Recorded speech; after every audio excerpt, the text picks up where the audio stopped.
Assalomu alaykum, Toshshahar Transxizmat Digest yana sizlar bilan. Farg'onada yiliga 700 ta elektrobus ishlab chiqariladigan korxonaning qurilishiga start berildi. Ijodkor mahallasida qurilishi rejalashtirilgan ushbu korxona 10 gektar maydonni egallagan. Umumiy qiymati 170 million dollarni tashkil etuvchi ushbu korxonada yiliga 700 ta elektrobus ishlab chiqarilishi rejalashtirilgan. Korxona 2027-yil dekabr oyida foydalanishga topshiriladi.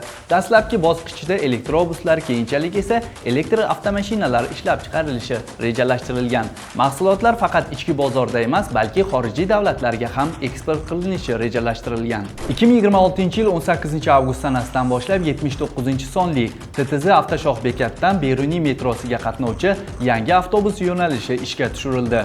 Mazkur yo'nalish har kuni ertalab 5:30 dan 23:00 ga qadar tashuvni amalga oshiradi. Ushbu yo'nalishda yo'lovchilarga sifatli xizmat ko'rsatish Ideal Avtoservis mas'uliyati cheklangan jamiyatga qarashli. Yo'nalishga esa 8 dona zamonaviy Yutong elektrobuslari qo'yilgan.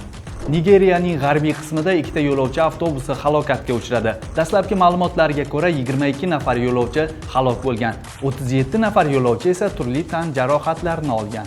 Avtobuslarning birida esa harbiy xizmatchilar bo'lgan. Bu haqda Nigeriya matbuot xizmati xabar qiladi. Yo'l transport hodisasining sabablarini o'rganish maqsadida hozirda tergov ishlari amalga oshirilmoqda. Bizda hozircha shular. Ijtimoiy tarmoq sahifalarimizni kuzatib boring.